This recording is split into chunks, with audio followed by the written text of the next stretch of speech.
Parrot TV, the voice for humanity. Hello, everybody. I am Dustin Pickering, and this is the New York Parrot Literary Corner. Today we have Amrita Valan. She's a writer from Bangalore, India, and has a master's degree in English literature. She has worked in various professions ranging from hospitality industry, BPOs, and as a content creator in deductive logic and reasoning in English. She is currently a stay-at-home mom to her two boys.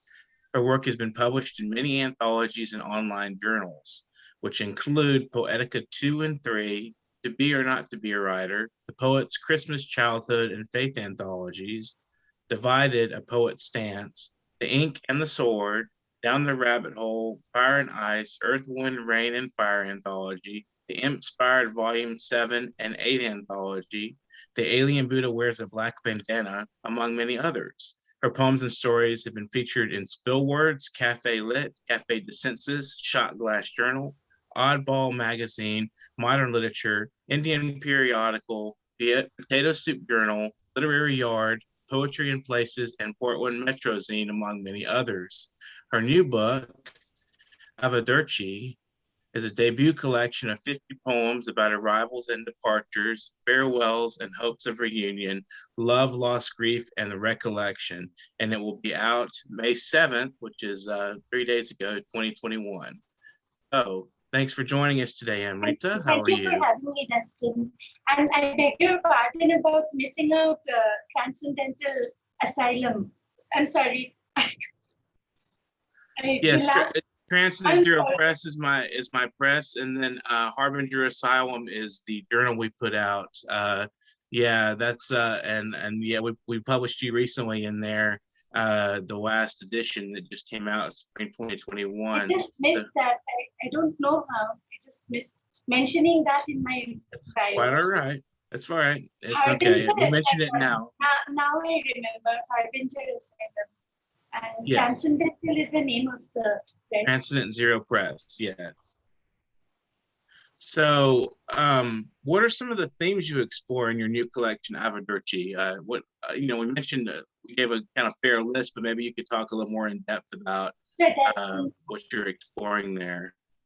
Yes, I am Indian, as you know, so I took a foreign title deliberately. I took Arrivederci, which means goodbye till we meet again. That's mainly because when 2 years back my mother passed away, I started realizing that I take loss very badly. So all along, I've been losing grandparents, then friends, then and when my mother passed away, it was I felt time to write. So it's mostly, the book is about goodbyes, how to handle goodbye.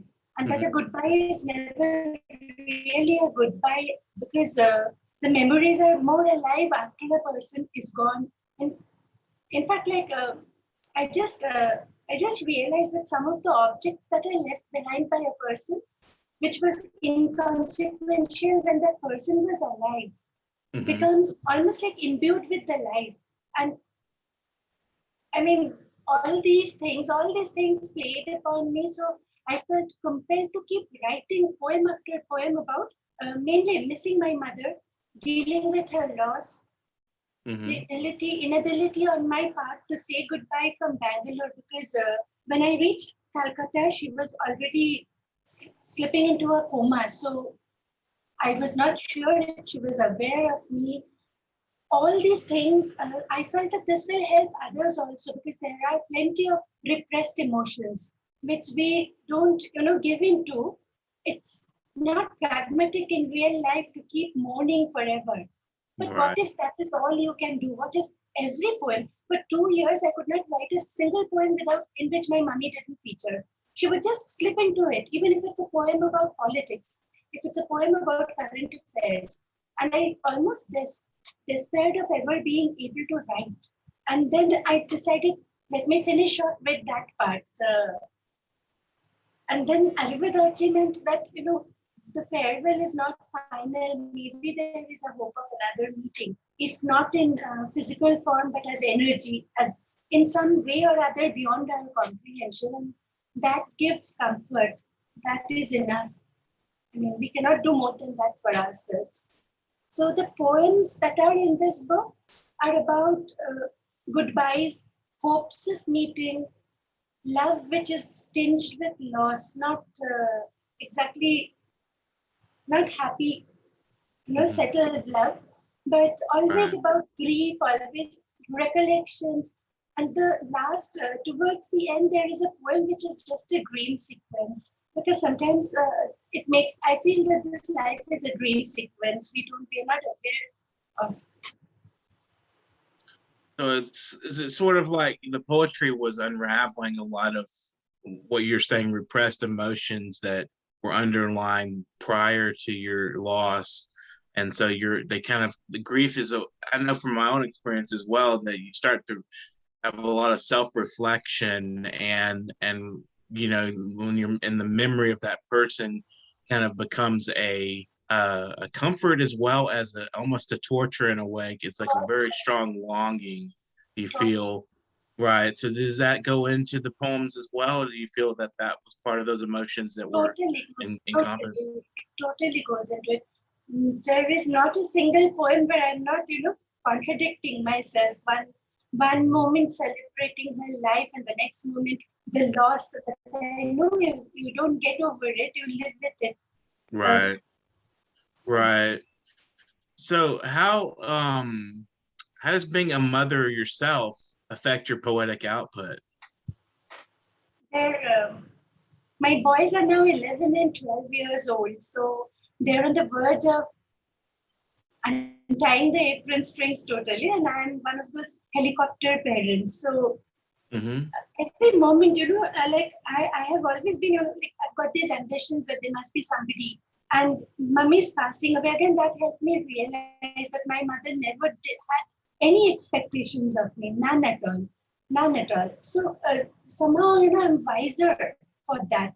So I toned down all my expectations that they're human beings. They are on this earth with a purpose of their own. And that is all that matters. I am not there to expect things from them, but to support them. So in my poetry to my sons, I write to them also. I just, when they were younger, I would write poems about how mommy would become a star and they really believed it. So they used to point up at stars and say, is that your mommy now? And I realized that you should maybe not, spoon feed them like that, because nobody is really, sure of where people go or what happens. So now when I write poems about them, I tell them to play it by the ear, let it be. Let it come as it may. If you have to, there'll be people who they're very fond of their grandfather. So the thing is to treasure what interactions, what memories you have had with them, not to keep missing eternally. So I don't know if I'm able to explain this. Right. I think that's interesting. So you when you say don't have expectations, obviously you mean you're not trying to drill into your kids some kind of career plan, or like you're letting them kind of flow into their life, and you losing your own mother kind of helped you realize exactly what the meaning of that is, what the meaning of motherhood is. That's quite a deep sentiment. Does it find its way into Averdirty, or is it something that's just very private to you? In Averdirty, exactly. I don't recall writing a poem where I have counseled my sons. That is still happening. It's an ongoing process. Like very recently, I got furious with them and I was thundering at them. And then I took a look at the photo of mommy on the wall and I thought, but she never raised her voice at me. She was one of the unusual ladies. There are very few like that. I am very human, very fallible. But my mother was of a different, maybe the previous generation, they were so much more patient, so much more tolerant. So I just one look at her photo and I hugged my son and said that Renadita would have never shouted at you, and I'm sorry. And this sort of made my. In fact, I've written about this in the memoirs. That is, I'm guest blogging for one blog. So there, it features there, but not in this book of poems.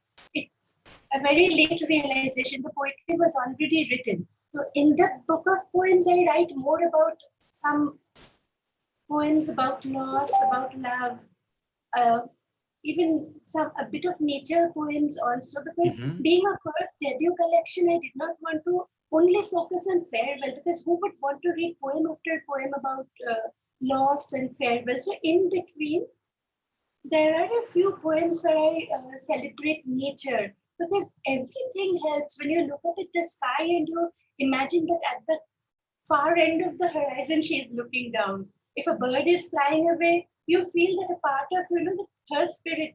I mean, if the rays of sunlight fall on me, I feel she's sending the sunlight down to me. And miracles like that have happened. Like I'm sitting at my son's school waiting for him to come out, and tears fill up my eyes at a sudden memory. And suddenly on a perfectly cloudy day, and I'm not making this up, this happened to me. I'm sitting under the shade of a tree, and everywhere around me it is cloudy. It's looking like it will drizzle, and suddenly just the area around my tree got lit up by a ray of sunlight, very bright. It was like, and then it's maybe my unconscious, maybe my subconscious, but I have got dreams which seem to be from my mother, forbidding me to cry, forbidding me to mourn like that. So the meaning of life gets revealed only when you get very close encounters with losses like that. And that, I mean, finally we will all reach the end of our journeys. But what if the journey is, like a spiraling outward exponential progression into betterness, something much better than what we are having right now over here. So these are the realizations, and I hope I've been able to put some of that in my book of poems. Because when I write, I don't plan and plot it out that I don't have a target audience that I'm writing for. I write because I cannot sleep. I get up in the night at 2 o'clock and I start writing till 4 a.m. So then later I look back and I edit and I revise, and whatever happens, if it's like instinctive. I feel that this is a poem and this is not. Right. So what poetry do you read, and how does that influence your own poetry? Do you have any favorite poets? T.S. Eliot. It's Eliot. From childhood, from almost babyhood, I got hold of all. My mother was a linguistic honors student, so I have Keats and Shelley. I discarded Shelley almost immediately. All Shelley lovers, I beg your pardon. That's me. I cannot help it. And I liked Keats immediately. I liked all the romantic poets. And then I found T.S. Eliot, and I forgot all about the romantic poets immediately. So, yes, do you I ever like things to make sense. I like people who intellectually engage. And not truth may be beauty and beauty may be truth. But we don't go around in our daily lives only thinking of truth and beauty. We deal with, those sooty yellow apartments and grimy smoke and are leading our lives in our creaking beds. Like I'm sitting on a chair which might break. Things like that. We have so many worries in our daily lives. And I like realism in poetry. And when you read my poems, you might think, she made that up, because some of my poems are very airy-fairy. I go into trances about the beauty of nature. But then I come back again.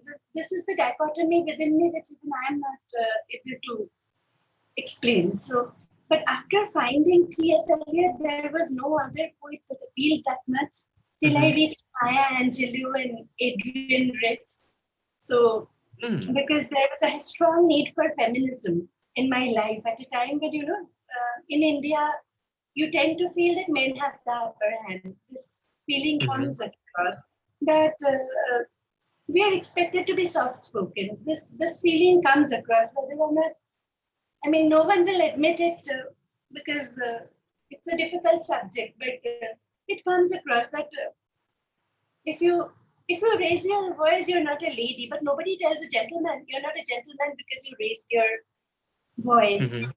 Right. Is that making sense? Like when people say you're graceless because you have openly, I cannot explain this, like Like there's more it's a expectations matter on of women. somebody parking a car wrongly and you sticking up for your husband and you raise your voice and you are immediately told that you're a lady, you must not raise your voice. These kind of expectations that come, parcelled for women, you're always very wary. You must not make the wrong impression. You must maintain a certain image. But Right. when I read Maya Angelou, that she just broke down all of it. I was in, I think, my first year of college. So I used to walk down to USCFI library, the American consulate library. I would miss my lunch break to just sit there and read because I didn't have access to that book. Our college syllabus was about T.S. Eliot, the Romantic poets, but American poetry, at least at the BA level, I didn't have access to it. So these were very new to me. So I liked Adrian Rich, May Sarton, then Maya Angelou, and I kept all the liking to myself because that was not part of my syllabus. That was not what I was dealing with. Only when I went for my master's degree, I opted for literature and film, American studies, because I wanted to know more about American literature after that because of the introduction that I had in USCFI library. So then I read William Faulkner and the Beat Poets. I liked them. Oh, that's excellent. So you feel like the poetry helped you realize a lot of things, or did you already sort of have an intuition and the poetry sort of helped you articulate that intuition about life and I think we are all born the way we are. So I was right. always a rebel. Though I look very timid. I won't look like a rebel. I'm not raising flags. I'm not sloganeering anywhere. But my mind is very independent. So you cannot just tell me I am supposed to behave in this manner. I will always ask that why. And that even that but why can irritate people. So you're expected to know why. We shouldn't have to explain it to you. We've brought you up in a certain way. You should know why you're supposed to behave in a particular manner. So this but why can get very irritating with people. So I feel when I read the poetry, I felt, oh, there are plenty of people who think like me and express it so much better than I could. So that is when I had thought that if I have a daughter, I would name her after Maya Angelou. I had sons. So, I thought of, because I'm married to a Christian, so my sons are anyway, they have Western names like Luke Anthony, James Reuben. So I had said I would combine, Angelou, Adrian. That would be the names of if I had a daughter, because the way she wrote, the way that was exactly the way I felt, but never thought of expressing myself. Interesting. Would you like to share a poem with us? Which mine or one of yours?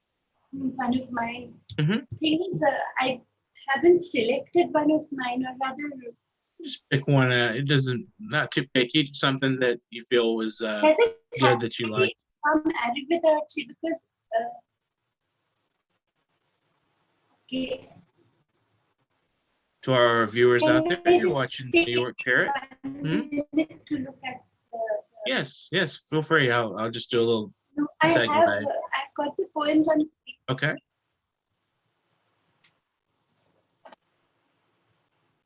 No, I had selected a poem and I changed my mind because I just read it out in another Zoom meeting. So I want to take another poem, and at the same time, I want that poem to be from Arrivederci only. So, anything you'd like to read? It might have to be another poem because I don't seem to. Okay, I'll read a different poem because I cannot find a poem from Arrivederci here. It is on my Mac actually, and this interview is happening on the Mac. So I don't know to open another window without maybe closing the interview by mistake.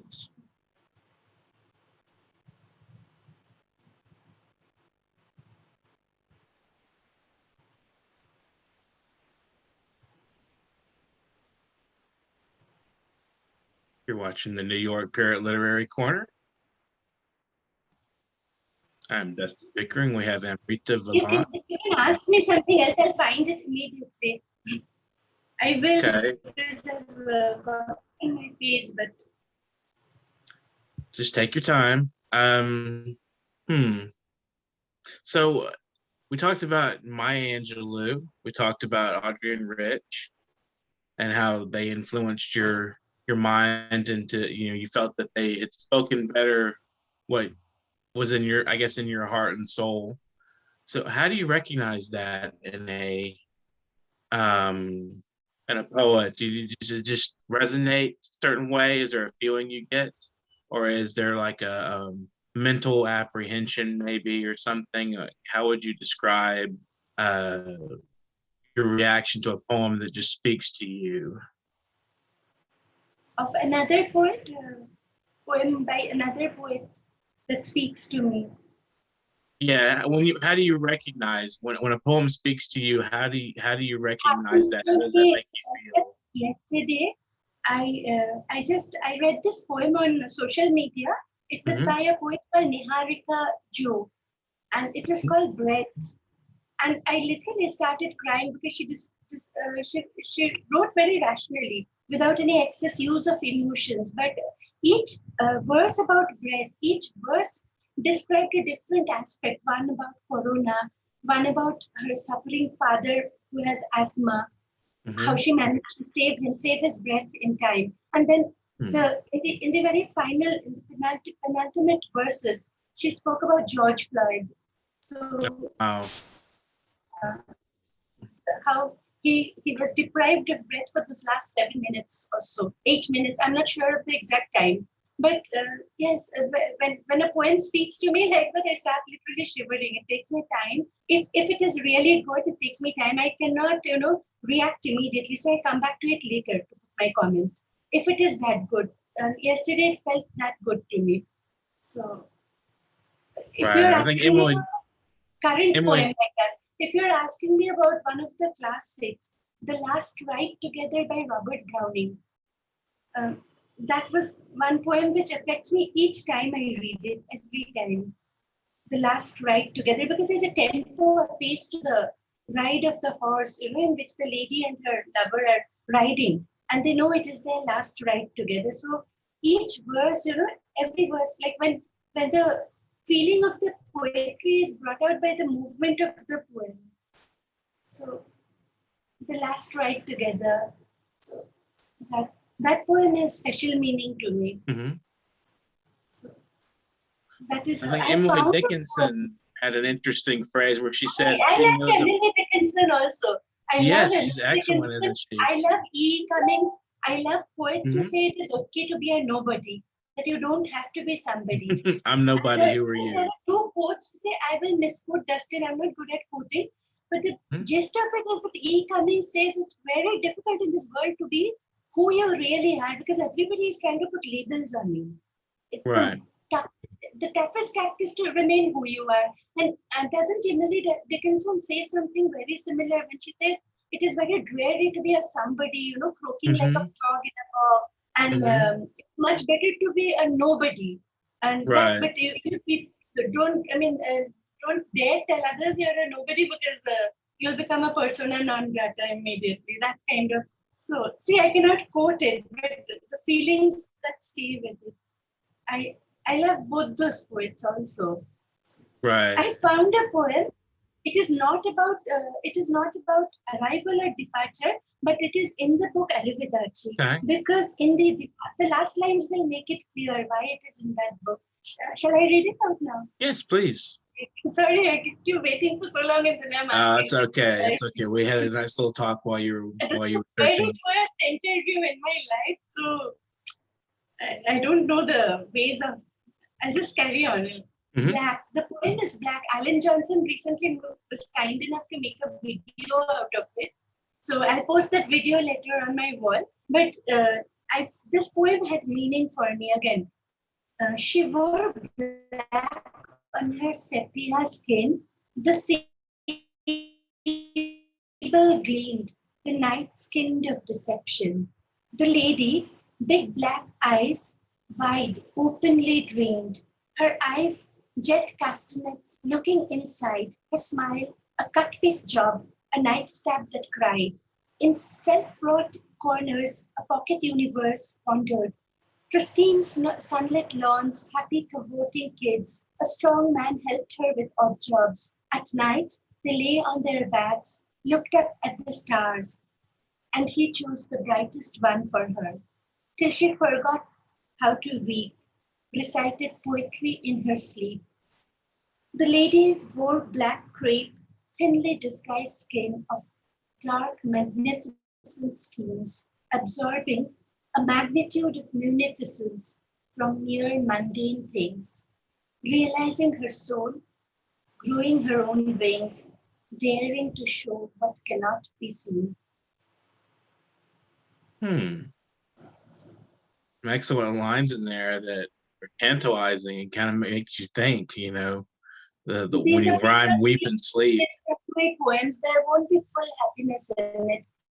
There will be a question mark which you may fill with your own experiences. What I dare not show may not be what you dare not show. So it's beautiful. It is really is. It's very nice. Thank you so much.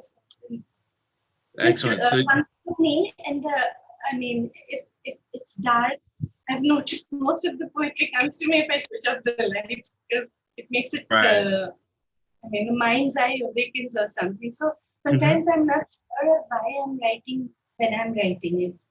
All I know is that happens to me too. You're never really totally conscious when you're writing. Your mind kind of is entrenched in something else. You go into a come to my mind which I didn't know was part of my vocabulary. I actually have to Google to look at it. Why on earth did I use this word? And to my surprise, it exactly fits the mood of the poem sometimes. Yeah, there's some. I think there's some studies done about memory and writing by hand. I think that somehow writing your memory just kind of like activates. Maybe something you're not conscious of in your daily life comes alive in a way, and just brought into the poem. I'm writing about somebody very shallow.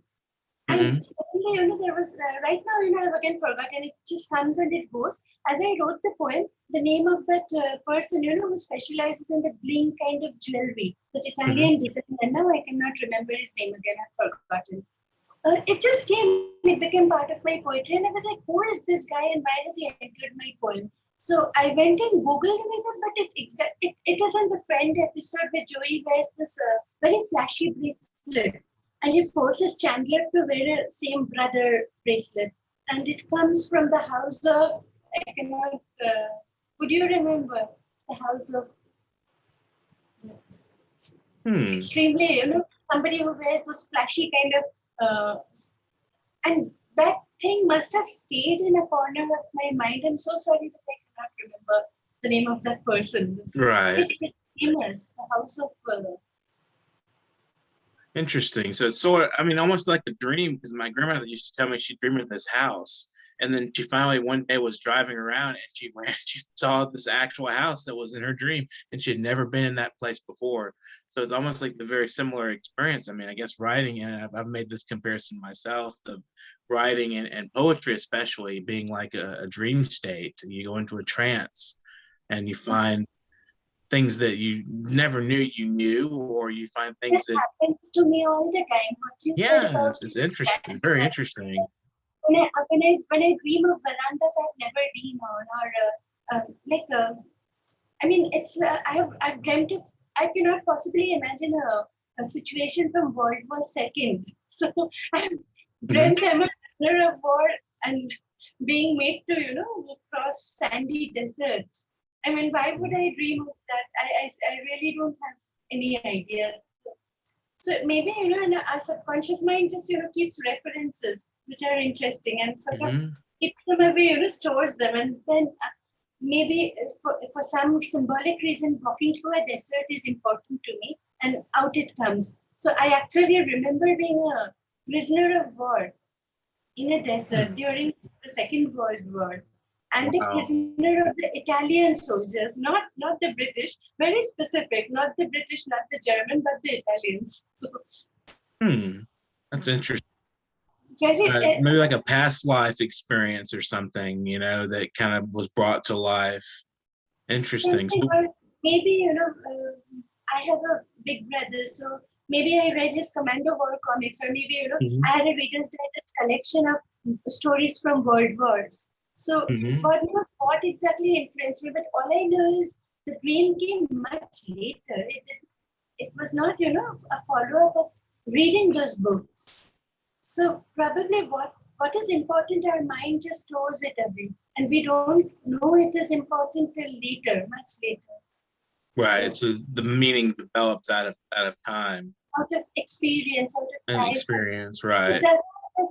Is there a higher part of our mind that recognizes that this will be useful in our future if time is not linear, but if it is circular, maybe we know and we store it for later, for the time when we will need it. Right. I think so. I think that's very true. It's the metaphysical concept of cyclical time. It's not confined to just our brain box. It seems all our brains are interconnected. So interesting. I think that's definitely true, and I think poets definitely have that spirit of mind that you're talking about. Especially, I don't think most people. I mean, maybe some people out there recognize that a part of themselves, and that poets seem to bring that alive. It seems to be a very active part of our mental vocabulary, I guess you could say, or our mental activities. This imaginative capacity that we're not familiar with. Maybe of a higher order of logic, maybe. I don't know. It's not. I don't know. What we store in our minds. Right. Well, we have about 5 minutes or so left in the interview. If you want to discuss, do you have any plans to promote your book, like readings, Zoom meetings, anything you want to promote for the readers or the listeners out there to take a look, be prepared to keep an eye out for it? Yes, I'm looking forward to my editor, Mr. Reese Hughes. He said that he will conduct an interview of me. And I think the magazine he guest edits for. So that is one interview. He will let me know when it happens. I don't know when exactly. So recently, Fairfield's Scribes magazine asked me, they sent me a questionnaire, interview in a questionnaire form. So I mentioned my book there also. So when it comes up, I'll post the link to that. And other than that, I've been taking the suggestions of all my friends who they said that you should take a poem or two from your book and post it. So I'm trying to do that. Mr. Johnson's videos help a lot because he has dramatized my poems and made them come to life. In fact, sometimes I feel that he's found more subtext, more meaning in the poem than maybe when I wrote. So I intend to sporadically share those poems also on social media. His video renditions of the poem, maybe that would be a good idea because many people are visual. So pictures speak more than words to them. And then they come to the words. Right. So that maybe it would be a good idea. But beyond that, I don't know. If I get an opportunity, I'll definitely collection. So I would want to promote it. So nobody would want their first baby, baby to die. So I would want to. It's very difficult. It's really tough to sell poetry, but it inspires your creativity. Books. I must buy you but all 4 of them. She said that she will present it as gifts on birthdays. And I was so charmed by the idea of, some distant lady or gentleman in America who does not know who Amrita Valan is because I'm a nobody. I'm an unknown poetess. I'm not, so it would be such fun, maybe he wouldn't read. But maybe one day his 12-year-old daughter will take my book down from the shelf and I am dead and gone and she'll be reading. That kind of a notion just charms me so much. Though she assured me that all her friends are poetry lovers and will read my book. So, because that is how I became a bookworm in the first place. I used to climb up on my daddy and mommy's shelves, take down very heavy books which they have forgotten about, and then spend the whole day, whether it is King James Version Bible or whether it is, yes, all the Reader's Digest that my daddy used to read, that he bound very carefully, and then he forgot all about them. They were in the top shelves. So I would be the one bringing them down. Then he would get alarmed that, a 12-year-old girl is reading maybe unsuitable material. So I finished reading all the James Hadley Chases by the time I was 13. That is because I had a 16-year-old elder brother. So I was uncensored. Sometimes I think being uncensored is a blessing, because even if you don't read age-appropriate material, if you have a good upbringing, if you have good family values, you know what to sift out and what to retain. So I read No Orchids for Miss Blandish when I was about 13 years old. I don't know if it was the right age to read or not. So, though I don't allow my own sons. That was my experience while growing up, as I had all these books around me, and they were my grandmother's. I grew up with my grandmother, and she never really, explicitly said, go read those books. But I just, for some reason, was drawn to them. They were interesting to me, and I would just read a little bit here and there. I went to bed and read because I was aware, even if my mother not being well, maybe she would not notice, but my daddy would. So, I would go into the corners where I know I wouldn't be found and stay up and read those books. That's a very nice experience to have as well, and very, very gentle experience. So thanks for joining us today, Amrita. It's been a lovely, lovely discussion, and we're going to go ahead and close the show out. And I appreciate your time. Thanks for joining us at such short notice. To our viewers out there, subscribe to our channel if you enjoy our content. Thank you and so much, Dustin. I hope my acting was here and you will not. It was intense, not stable. So. Yes, you did a very good job. It's excellent. I enjoyed it. You broke up a little bit in that last moment there, a little bit of a technical difficulty, but I caught some of the last bit of what you said. But yes, it was an excellent discussion. And so I hope that people will subscribe to our channel. And if you have any money to donate out there, people out there, if you know, $5, $10, $100, whatever you have available that you would like to, if you would like to donate, it's paypal.me/nyparrot is our PayPal account. And which will be going to new equipment and so forth. And thanks, viewers. Thanks to our subscribers and viewers, as well as to our guest today, Amrita. And please keep an eye out for more interviews in the future. Thank you. And this has been the New York Parrot Literary Corner. I'm Dustin Pickering. Have an excellent, excellent evening to yourself, and do some reading.